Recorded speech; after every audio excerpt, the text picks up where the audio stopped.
DJ Mithila beat.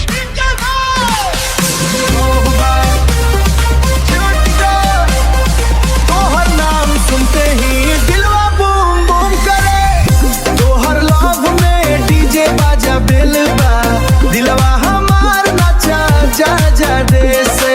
वैसे के beat पे तू आजा, साथिया सतियल सब तोहर अखिया जादू करे सीस, नाइट फुल वाइब बना जा,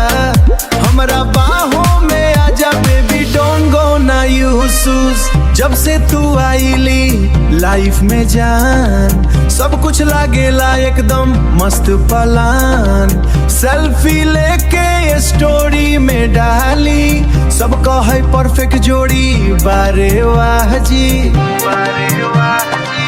बारे वाह जी। स्माइल बिजली गिरावेला सियाना, दिल के सिस्टम हैंग करवेला, टच करते ही करंट लागेला, लव के फीवर हाई बा बढ़ावेला ये लक्ष्युटुए, तोहर लव में डीजे बाजा बेल बा, दिलवा हमार नचा जा जा दे से। बीट ड्रॉप होते ही दिल बोले बस तू ही तू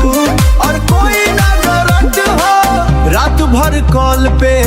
बात चलाई, सोना खाएली पूछी मुस्का से काई, फ्यूचर के सपना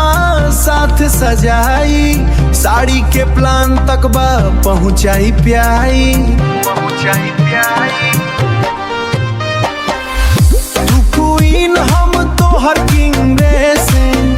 लव स्टोरी हमारा ट्रेंडिंग, रील बना के वायरल करी, कपल गोल सब बोलाइल करी,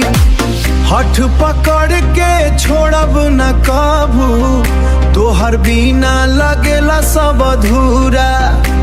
जन्म जन्म साथ निभाए, तोहर नाम से ही बा पहचान मोरा जोड़ू हो,